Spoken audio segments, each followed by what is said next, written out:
Go ahead. Welcome to the Canaveral National Seashore, located just over there, which is Titusville, Florida, adjacent to the once National Aeronautics Space Administration, the U.S.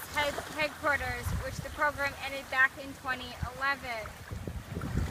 With over 24 miles of coastline, making it the second national seashore in the United States set by the National Park Service on January 3rd, 1975 by Congress. With over 58,000 acres isolated in 3 beaches spanning the shoreline, making it the longest stretch of undeveloped public beach on Florida's East Coast.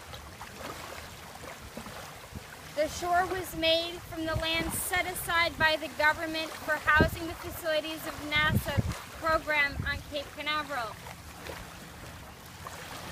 The lands were also set aside for undeveloped areas that were under the Park Service. They tried to get it to become part for the National Park Service before the war, but unfortunately during World War II it was dismantled until further notice, which after the war it led to the way of rapid commercial development.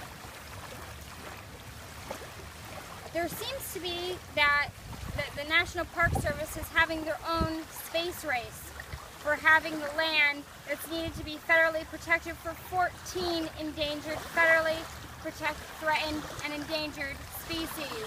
Some of them including the 5 sea turtles, the West Indian manatee, and our famous the bald eagle, or the space program. Before the time there was some British control. Much of Florida was actually controlled by Britain from 1763 to 1783, where English plantations were starting to turn up, and they were spacing some land grants that were set in place. They were given when it was turned over to Spanish control in 1883. But the Seminole Indians, or the native Indians here to Florida, they found out that the Spanish had taken over their part of their land. They said no, pushed them away. The Gulf Stream,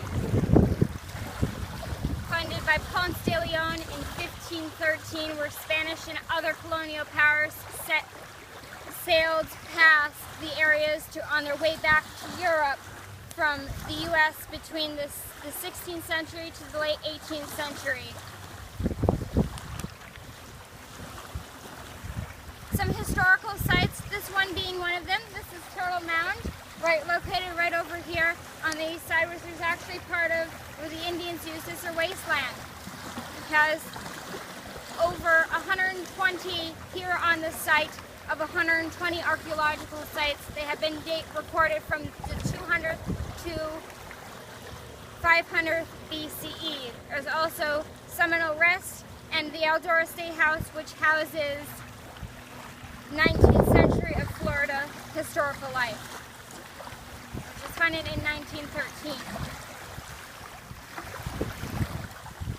Last but not least, this is Mosquito Lagoon,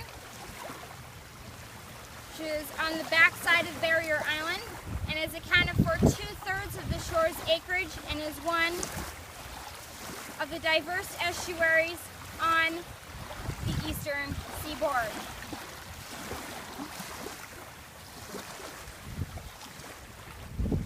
It's a lovely day out on the water, but thank you for listening to the video, and I hope that you come visit here in Florida to the National Seashore of the 2nd